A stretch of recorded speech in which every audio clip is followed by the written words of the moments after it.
Une ribambelle de spécialistes et de professionnels de l'horlogerie se sont donné rendez-vous aujourd'hui à La Chaux-de-Fonds pour la 16e journée du marketing horloger. Le thème de cette année, le marketing expérientiel.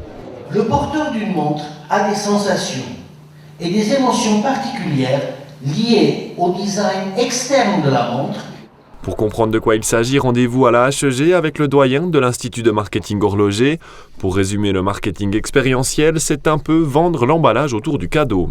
Par exemple, sur les sites web, le son, la couleur, l'ergonomie du site, l'interactivité du site, la possibilité de jouer aussi, de participer à des concours, à des jeux comme cela.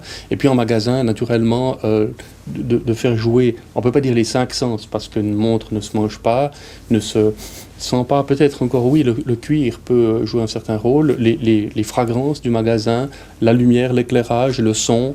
En fonction du produit, de la gamme et du public cible, les techniques de vente seront différentes. François Junot, automatier à Sainte-Croix, a ses propres recettes marketing. Moi, je fais mon marketing d'instinct, on pourrait dire. Parce que c'est clair qu'un artiste, automatiquement, dès le moment qu'il crée des œuvres, s'il reste dans son coin, on devient vite des artistes maudits. Et puis, j'ai jamais voulu en faire partie.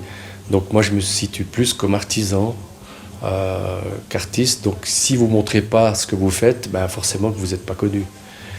Et puis, à force de montrer mes choses à gauche et à droite, ben voilà, il y a des gens qui les voient une fois, 2 fois, et plusieurs fois.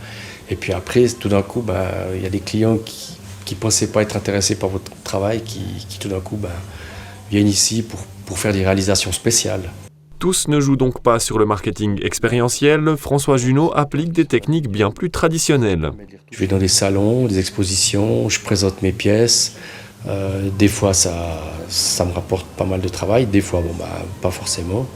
Et puis, ces dernières années, c'était plutôt vers Singapour, les États-Unis. Mais pendant une quinzaine d'années, je dirais de 90 en 2005, c'était presque à 70% le Japon.